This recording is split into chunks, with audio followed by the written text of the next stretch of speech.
one of the RKO General family of stations whose principles and practices assure you of responsible and informative broadcasting in the public interest. Correct Eastern Daylight Saving Time is now 15 minutes past 10 o'clock.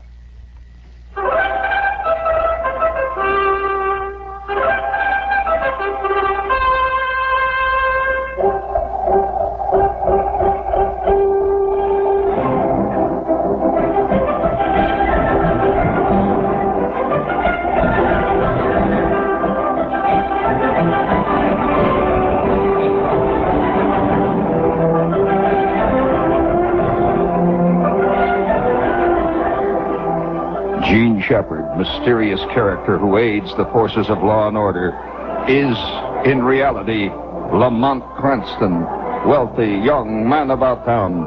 As Shepard, Cranston is gifted with strange hypnotic powers, enabling him to cloud men's minds. Cranston's friend and constant companion and continual producer, the lovely Lee Brown, is the only person who knows to whom the voice of the mysterious Shepard belongs.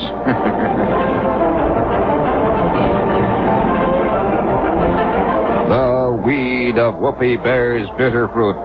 Whoopi does not pay. Shepard knows.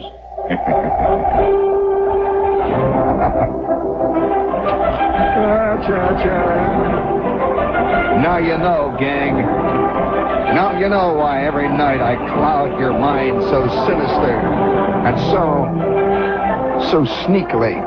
Yes, the secret powers to which I have been given by a visitor from another planet has enabled me to hold you hypnotically night after night, to cloud your reason, to defog, to continually becloud your mind so that you don't know which end is up.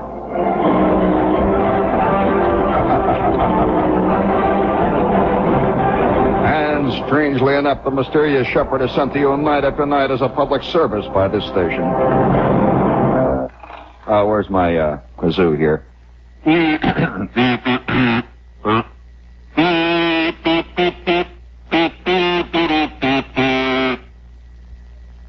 Would you, Carney, would you please give me some delicate, fragile, mid-Victorian music of an English stripe, please?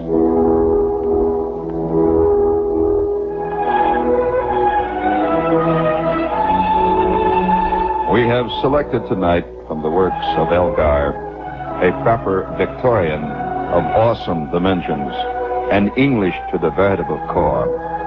We have selected the music tonight of Elgar to begin tonight's salute to the indomitable British and the strange kingdom that they inhabit. No, it is no fluke of literary nature that Lewis Carroll was an Englishman, and he wrote about a world of fantasy, the likes of which few of us seldom glimpse. It is no fluke that Jonathan Swift was English, and he too wrote about a world of which few of us know. They were English, and they knew something we didn't know. And would you please reset that, Corny? I may need it a little bit later on. I came across a description of Queen Victoria's coronation that was written by a contemporary who was there. And, for a long time, people have thought about that period in England. They've thought about the English. And I don't think the English ever made any more of an imprint upon the world than they did at the time of Victoria's reign, which was in the 19th century. I think every nation has its century, and at least in modern history. And that century is the century during which time they influenced the world more than any other century, before or since. I would say that the French century was probably the 18th century. This was the French time, and they influenced the world mightily. However, in the 19th century, this was when England really came to flower. And this was when all things English began to affect everything in the world completely, all the way down. Oh, the English were very active before that time, of course, but this was their time. And, in fact, the literary outpourings of England of that period still today remain a kind of a bulwark of English and Western literature. Not only just English, but Western literature. H.G. Wells, Lewis Carroll. This is right there. Lear is a classic example of that time. Charles Dickens. These were all Victorians. And they lived in this strange, surrealistic world of even Jack the Ripper. He made his imprint on the world. He was a Victorian, you know. And what was it that was in the Victorian world? Well, the Victorian world was really a world. Now, the show is not going to be about the Victorian world. It's going to be about really that wild difference that exists between official attitudes and the way things really are, which is now, I think this is our century. I think the 20th century is America's century. And everything all over the world is influenced by things American. And America, of course, is like England was in the 19th century. Like all great countries during their century, the fantastic dichotomy between the power and the influence they wield and the reality of what they are. And so all over the world, there are millions and millions of people who think of America as this place where everything is clean and beautiful, where everyone has beautiful cars. Oh, yeah, they do. You'd be surprised at the number of people. You've seen that, Corny. The number of people, since you come from outside continental America, you know that there are millions of people who believe this, who believe that everything in America is, the comfort in America is just fantastic, and that everything is air-conditioned, just beautiful. It's like Oz. And suddenly they're faced with the reality of 6th Avenue. Knee-deep in cigar butts, knee-deep in old beer cans and drunks sleeping in the doorway, you know, with their empty bottle of Sneaky Pete beside them. This side they never get, you know, and it never occurs to them that it's there. And the great gulf between what people think is and the great reality that is produces literature. It really does. And it not only does it produce literature, it produces all kinds of, produces a fantastic artistic ferment. And somebody sent me along this magnificent description of the coronation. Now, what could be more official in England than the coronation of a king? The coronation of the titular ruler of this fantastic, and at that time, the empire the sun never set on.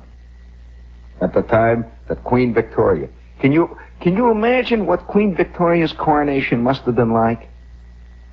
Well, here is an eyewitness account of Queen Victoria's coronation. Would you please give me a little Elgar, please? Just a little bit.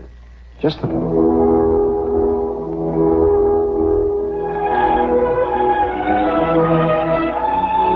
Those were days of formal gardens. Those were days of magnificent costumes. It was a day of solidity, stability, when every class knew its exact place in the nature of things. When a duke was a duke, a lord was a lord, and an abbot was an abbot, indeed. And a queen was a queen. Now let me tell you, a king was a king. Those were the days of the magnificent structure.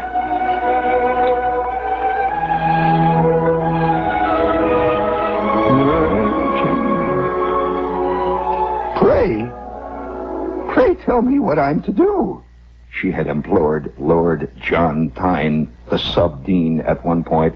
Pray tell me what I'm to do, for they don't know.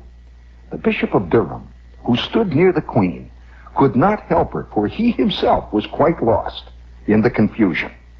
Before the crowning, he and his colleagues began the litany too soon. And near the end of the service, the Bishop of Bath and Wells had turned over 2 pages at once. The entire course had collapsed in confusion. He did not notice his error, told Her Majesty that the service was finished, and had to then fetch her back from St. Edward's Chapel, whither she had retired long before the coronation was over. She was shocked to find that in this chapel, quote, what was called an altar was covered with sandwiches, bottles of wine, and all sorts of evidences of debauchery. Melbourne was so tired by carrying the enormously heavy sword of state that he himself helped himself to several glasses of wine. According to Disraeli, who was among the commons, Melbourne held the sword like a butcher, looking singularly uncouth, vaguely drunk, with his robes under his feet and his coronet tilted over his nose. Lord Ward, added this commentator, was seen after the ceremony with robes disordered, coronet cockeyed, drinking champagne out of a pewter pot. Would you please bring me a little Elgar there to set the scene once again? Somehow the idea of Lord Ward, cockeyed, with his coronet hanging down over one eye, his robes askew, drinking wine out of a pewter ceremonial pot, and hiccuping loudly to himself, gives one an indication, really, of what it was actually like, instead of what they wrote that it was like. The Archbishop of Canterbury crushed the ruby ring onto her fourth finger, not noticing that it had inadvertently been made to fit the fifth. He struggled and struggled until finally he crushed it out of the fourth finger. She got it off again with great pain, and only after bathing it in ice water. The Archbishop tried to give her the orb after she had already got it, and, as usual, was so confused and puzzled and knew nothing, and finally went away. The Archbishop of Canterbury is a stumbler. Nor was my coronation distinguished by today's decorous behavior. Medals were scattered broadcast, peers wrestling with generals on the floor of the Abbey. Melbourne afterward inquired of me, the Queen, whether it was true that two of her train bearers had chattered throughout the entire service about a totally irrelevant matter, and if so, did I hear them? Of course I heard them. One could have heard them in the last rows of the gallery. Victoria recorded her answer in her journal with some asperity. I did indeed hear them, and I continue to hear them. They're outside of my room right now, chattering about these obscene matters. And here goes again a description of the coronation itself. Did you ever see pictures of Queen Elizabeth's coronation? Well, listen what really happened. Any unusual incident provoked stormy applause in the galleries throughout the Abbey. For example, during the homage, now there is nothing more important in a coronation than the homage. This is when, symbolically, the entire realm pays homage to its new ruler in the great line of succession. This is almost the equivalent of during the institution of a new president, during the inauguration, when the president is reading, he's reading the pledge to take office. This is a solemn moment in the coronation when the whole realm symbolically pays homage to this great leader. During the homage, Lord Roll, nearly 90, caught his foot in his robes on the steps of the throne and rolled all the way to the bottom. As he struggled to his feet and prepared again to make the perilous ascent, frantic cheering broke out throughout the entire Abbey. It became a perfect tornado when the Queen, anxiously whispering, "May I not get up and meet him? He's an awfully old man," leaned down and saved him the risk of another roll. His name, of course. That it was Lord Roll who took the toss delighted everybody. Now, I'm reading a contemporary account who was very irritated about it. Foreigners were assured that it was part of the ceremony to demand a queen's courteous, demand a roll from the noble family in addition to their homage. Disraeli saw the queen's courteous action and praised her delicate sentiment. Greville acclaimed her as the most unaffected queen in the world. A lady from the country, however, turned to her neighbor and loudly said in the stand, remarked how nice it must be to be a queen. You and I might save a dozen old men from a tumble, but no one would cheer us. Look at that old hussy down there. The Queen, of course, heard it. But apart from aching feet, Queen Victoria remained somewhat fresh. The crown had weighed her down cruelly, so had the strange round object they handed her, the orb. At which point, when she was handed the orb, the Queen said, "What am I to do with it?"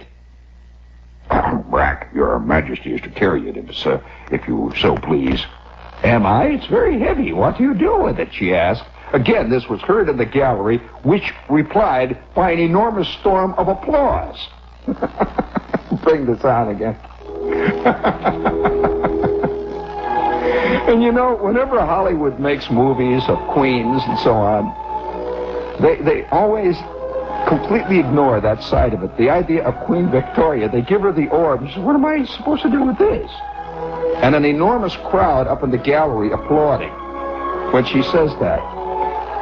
You could not conceivably write a more satirical scene than that that actually occurred. You know, this is the basis of it, I guess. I read this thing and I thought, what a fantastic scene that must have been. And here was a guy writing it down as it happened. This is an eyewitness report of the coronation of the Queen. Now, it's very funny when you read it. Did the guy who wrote it know that he was writing something funny? Did he recognize it as satire? No. He just recorded what, and that is the essence of true satire. You know, many kids will write to me and they'll say, "Shepherd, I'm interested in humor as a form of expression and as a budding writer. Can you give me any tips?" Well, kid, the only tip I can give you is report exactly what you see. That will be humor. I mean, seriously, really, I'm not being facetious. I'm being actually truthful and honest about it. Report what you see. Don't exaggerate it. Not at all. You notice this writer did not exaggerate what the Queen said. "What am I to do with it?" That's all she said. And then he went on and said, a storm of applause greeted this remark. Well, there it is. Report what you see. And so as I walk along 6th Avenue, knee-deep in cigar butts, I report what I see. A bum in the doorway of Tiffany the other night, for example. He is lounging, he's slumped down on 57th Street in, of all places, the doorway of Tiffany's. And he's got this bottle, you know, the bottle they always carry in the bag. You notice that little nicety that bums somehow have an urge to cover up their bumdom by carrying the bottle of Sneaky Pete in a bag as if you don't know what it is that he's drinking out of. Does he give you does he want to think that he's eating grapes out of a bag or something like that? And so here's this crumpled bag lying beside him, and you could smell this green wine, you know, just filled the whole doorway, and he is slumped down, and right next to him there were 3 ladies looking in at this magnificent carved crystal object, which was of a swan. It was the opening of the ballet and the theater and the opera season, you know, and so they had this symbolic cut crystal swan that must have cost at least $190,000. It was lit with blue lights. And these ladies were all standing there, very proper ladies, on 57th Street, obviously Lincoln Center fans.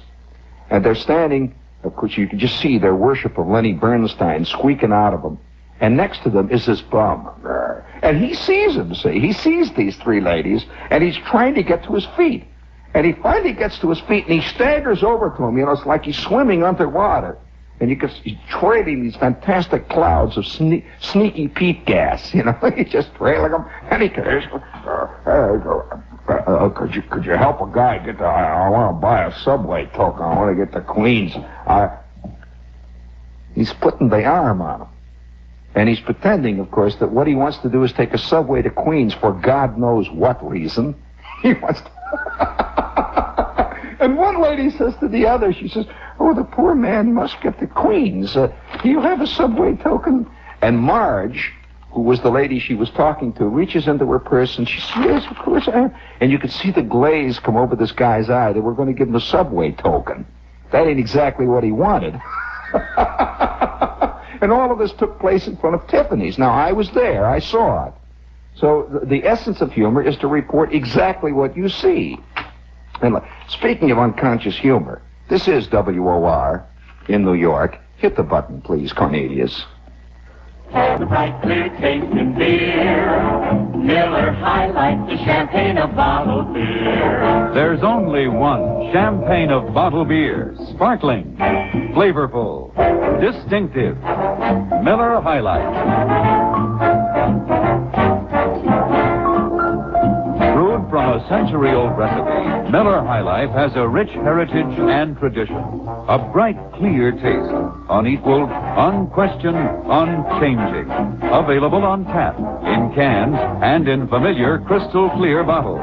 Miller High Life is always sparkling, flavorful, distinctive. Enjoy Miller High Life yourself. Miller High Life, the champagne of bottled beer. Yes, Miller High Life, the champagne of bottled beer. Somehow, who do you think would play Lord Ward in the movie of the Coronation of Queen Victoria? He's the one that was described as having his coronet cockeyed, drinking champagne out of a pewter pot, his robes flying in front of him. You know, I remember talking about that great dichotomy. This is really the essence of humor. You must always remember that it's only fun. It's funny only because it's placed in the context of a coronation. It becomes funny because here you have this fantastic structure on one hand, and you have Lord Ward on the other hand with his coronet cockeyed, drinking out of a pewter pot. Now, what is funny about the scene of the bum is not the fact that there is a bum, or that he's putting the arm on three ladies, but it was done in front of Tiffany. And these ladies were looking at a swan that was carved out of crystal. Now, God only knows what their relation... I've often wondered what nice ladies, and the world is full of nice ladies. I'm continually getting letters from, "Dear Mr. Shepherd, it's difficult to believe that the things that you describe actually happen. My husband Charles and I have been to New York City many times, and we have not seen..." I wonder, it must be wonderful to be the nice old lady type. Now, old ladies, nice old ladies, now I'm using that as a generic term, Corny. They can be any sex and any age. I'm not using it to describe, because many old ladies are not nice old ladies.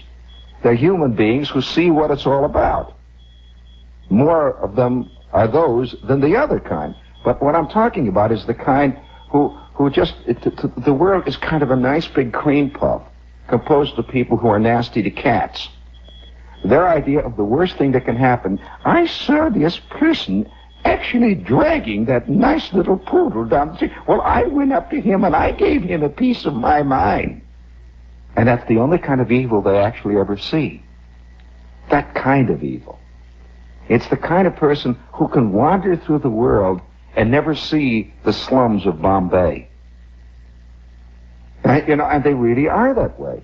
And I've often envied that kind of mind, really. It must be a nice, great, peaceful mind, you know. It must be great to live in a world where you just don't see anything at all. And then that kind of person also has another thing going for them. They often say, well, of course, things are just going from bad to worse, but I feel that one day things will get back to normal. People will. That's another, you know, that the things will get back to normal. In other words, the little irritating things that they're beginning to suspect that things are not exactly the way they think they are. But all of that will clear up one day, and things will become what they think it is, somehow magically. And this is another nice thing that I've often admired. Speaking of that world, that strange world of not making contact, you know, perhaps it's this problem is so vast that there's no real way to attack it. I saw a critic the other day writing a long, involved critique of why television does not touch on real life. And he went on to talk about the Beverly Hillbillies, which is a fantasy, and he went on to talk about, I Love Jeannie, whatever that thing is, and he went on to talk about all these various shows, see, that were all based on fantasies. And he seemed to think that television was perversely not doing this, or it was pandering to the taste of the audience in so doing. Well, I beg to submit, having been around many writers and people who work in the vast entertainment and or / communications business, that over the past 10 years, there has developed a great gulf between those people's lives and the lives of the people who are just walking around scratching, watching this stuff. The gulf has gotten so great that there is absolutely no area of mutual communication between them. Now, what does this produce? They have to decide then on neutral ground. And so the neutral ground becomes the Beverly Hillbillies, which is a kind of thing that is almost like the Land of Oz. It has no relationship to a hillbilly or anything else. It's just a lot of funny little shticks. It's like I Love Lucy multiplied by 1,000, and that's about the end of it. Now, what am I trying to say here? I'm trying to say really that in a sense, the hardly anything is done deliberately. Hardly anything is done with an attempt to not deal with this subject or not deal with that subject. It's all done unconsciously, in fact, to such an extent that many of the real-life problems that you and I live with just don't exist in the world of the great people who put things on. And so they don't recognize them at all as problems. Not a bit of it. There's no such thing as a parking problem. Let's take a little simple thing like a parking problem. To a guy who comes into New York every day in a chauffeur-driven Cadillac, this is a highly abstract problem. Now, I'm using a very superficial problem here to illustrate my point. But that's how deep it goes. Even those little problems they would not really quite understand. I wonder, and we continually, I think one of the major difficulties in our world today is that we continually elect people to office who come from a world that is totally remote from the kind of life that is lived by 99.9% of the population that they're governing. Now, maybe in America we are getting to the point now where we really believe in aristocracy. You know, for a long time, a large part of the world really believed that certain people, by the nature of their grace and their breeding and their background, that they were more fit to govern than the ordinary walking around people. This could be roughly called the divine right of kings concept. You know, the belief being that a king is a special kind of human being. Well, he was. He was totally removed from the reality of all the people around which he had to live and that he was governing. And so naturally, the great gulf between the palace and the walking around people was unimaginable. It was a fantastic gulf, as in the case of the day of Queen Victoria. The elegance that Queen Victoria and her people lived in had to be compared with the unimaginable slums of the people that they governed. And there were no slums in the world like the slums of London. None at all. And so people like Dickens came along and wrote about that world, the slums of London. And it was first of all, it was looked down upon by large numbers of people who thought this was not a fit subject for a writer to write about. That what he should really write about is lords and dukes and queens and love romances between princesses and one thing and another. And so when Dickens began to deal with this kind of reality, Dickens hit a very sore spot and became really a writer of the people. He was read by people, large numbers of people, in magazines. They read him. You know, Dickens ran in popular magazines in sections. He ran in what we would call installments today. But now let's take today. More and more Americans are electing people to their office, or various offices. The patrician today is very much in vogue. and I don't have to go very far back in history. I mean, you all know various, all the way on up to presidents, people who come from fantastic wealth and have lived a totally good life. You know, their life has been the kind of life that kings lived in earlier ages and in different countries. They're our equivalent of kings. They are our equivalent of what you might call the landed gentry and the aristocracy, which really, in a way, is totally diametric to the idea of democracy itself. And so when a common man becomes president, we distrust him. Again, showing our basic belief, really, in the divine right of kings.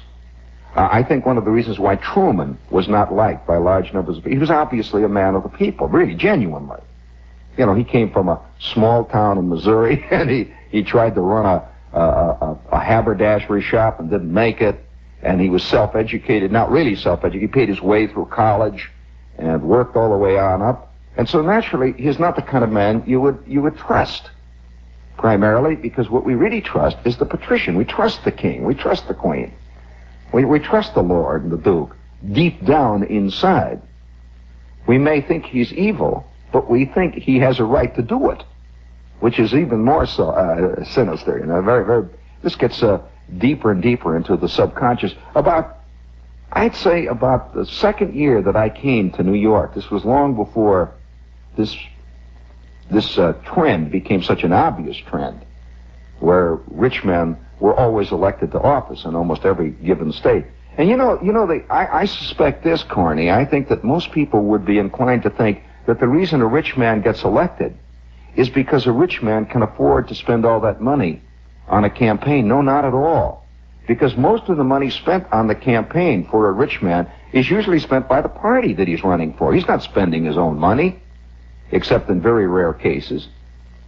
Why does he get selected in the first place? Because the party itself is composed of ordinary people who somehow, when a very wealthy man walks into a room, there is something, a kind of aura immediately happens. You know that thing? When a multimillionaire walks into the room, everybody somehow vaguely feels he's a special human. He must know the secret of life. He must somehow know something that we, the ordinary people, don't know. But let's put it on the other foot. There's a lot of things that we, the ordinary people, do know that he can never know. And that is basic.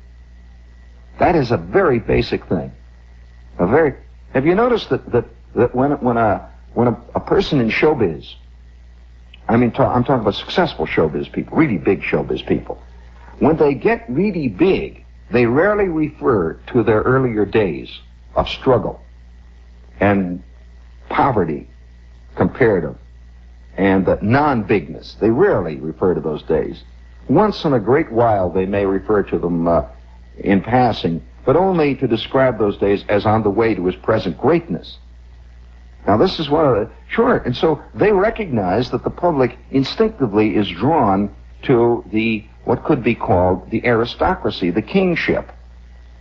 And so an actress will buy a gigantic house overlooking San Fernando Valley, and somehow the idea that at one time she sold refrigerators at Macy's is rarely mentioned. And if it is mentioned once in a while, it is only mentioned that she was only there for a short time while she was on her way to becoming a princess, and she was there and so that's part of that business, to hide this fact that you were one time a real person. Speaking of real people here, do we have any more? Oh, yes, we've got a couple of commercials. We better get them out of the way here. Is this boring you, by the way? Is this? Because I'm fascinated with the idea of the special person, the king, the star. And I noticed that have you noticed that the actors who make it in politics, Ronald Reagan, George Murphy, these are actors who were stars. Ronald Reagan did not play secondary little roles. He was a star. I just wonder whether a bit player could make it. Somebody say, let's say, let's see, who can we think of who was a featured type player? Pangborn. What was his name? Pangborn was in about 5,000. He just recently died. What was his name? All right. Any one of could Eugene Palette get elected to the presidency? Well, Eugene Palette never was a star. He was always the little businessman who came into the second act and told Ronald Reagan, "Hey, young fella, nobody's going to marry my daughter unless I know all about him." That was his role. And so nobody's going to elect him. They have to elect the guy that comes in and is the star. Now this is a fascinating problem now. Interesting, and we're constantly torn between that paradox. We want a man who knows about our problems, and at the same time we distrust a man who is of us. You know the old American expression, if you were so smart, why ain't you rich? That tells it all right there. Or it tells a great deal of it. We imply that a man who gets rich is smart. Is that true? Is that really true? Does it take smartness to get rich, or does it take shrewdness? Two different things. I would suggest anybody got a dictionary out there, look up wisdom, and then look up shrewd. Look up the word wisdom, and then look up the word shrewd. You will note there is a distinct but crucial difference. That shrewdness often leads to wealth. Wisdom rarely does. It really rarely does.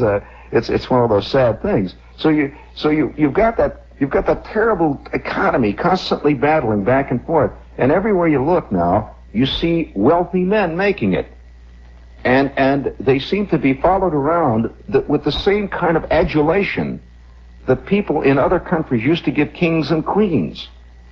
You know, Bobby is a great example of this.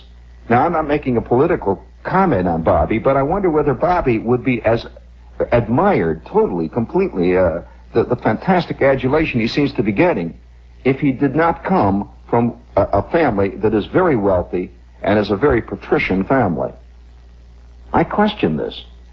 Now, I'm not being anti-Bobby here or pro-Bobby, so don't immediately, I'm going to get deluged with all kinds of political. I'm just talking about from the sociological and the psychological standpoint. Nothing to do with whether he said anything great or he stands for great things or whatever it is he stands for. I'm wondering whether or not a man who would say the same things and stand for the same things would get the kind of adulation if he, say, was an ex-grocery clerk who worked his way through law school at nights at CCNY. I'm curious.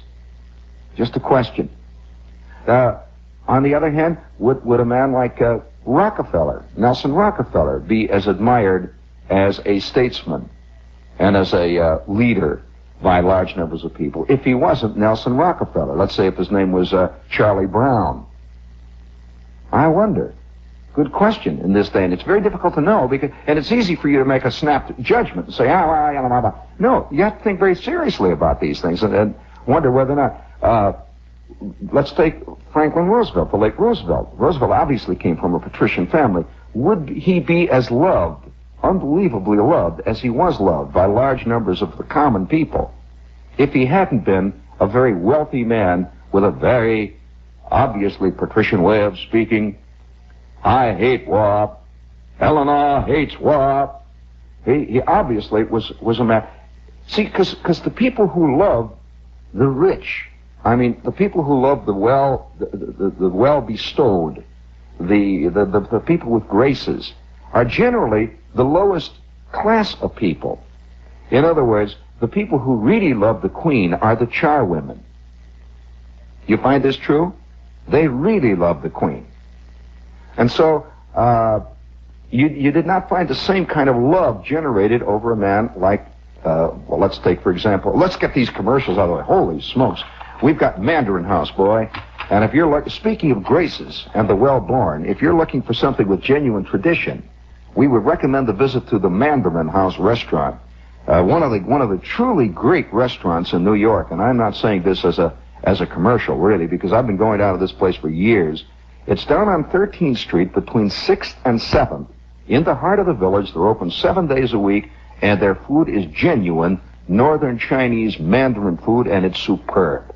7 days a week, and they have a bar. Speaking of, again of traditions, I would like to recommend the Rover 2000 TC, which is an English car of impeccable tradition and superb design. Really great automobile. You hear about craftsmen, and there are still a few things being made in the world where craftsmen and not just assembly line workers are working. And you'll find that the English Rover is still being made by craftsmen. It's a great car. And if you're thinking of popping for a car that's 10 years ahead of its time, or if you'd like to find out about one, drop a card to Rover here at WOR. We'll send off the stuff.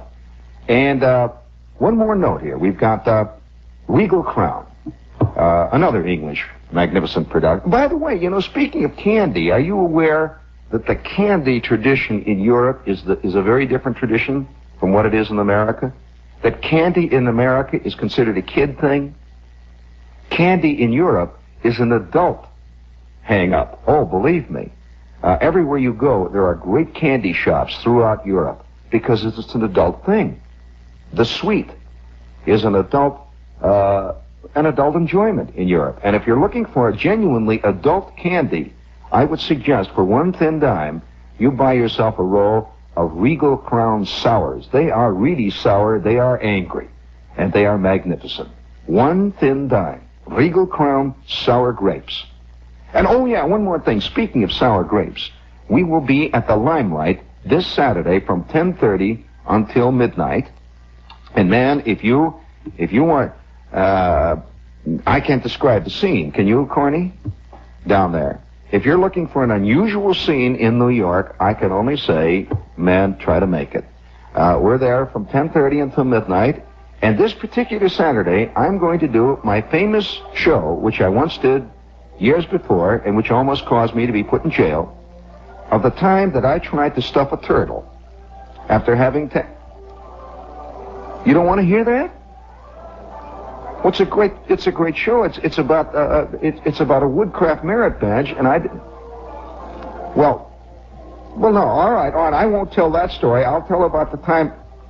Well, why don't you come down and see the Limelight from 10:30 until midnight, and I'll do it in costume this week. So be ready for big times. And by the way, long live the king. Whatever the king may be. I mean, everybody's got his own particular king, whether it's Bobby or whether it's Nelson, or whether it's Mr. Harriman. I mean, you pick whatever king you want, go all the way. Well, maybe you like the other kind of king. Maybe you like Ronald or George Murphy. Gee, I'm sorry well, maybe in a couple of years, maybe Branto will run for office. I don't know, on the hip ticket. I don't know. But everybody's got his own king. I wonder if so many people would love the Beatles if they weren't so rich. It's very hard to know, Oh, wow, it's all confused. One upon the other. No, Jesus. Where are we going? Who knows, What was it that the white rabbit said to the queen? No, it was the queen that said to Alice about the croquet game. Well, you got to make up your rules as you go along. That's the way the game is played,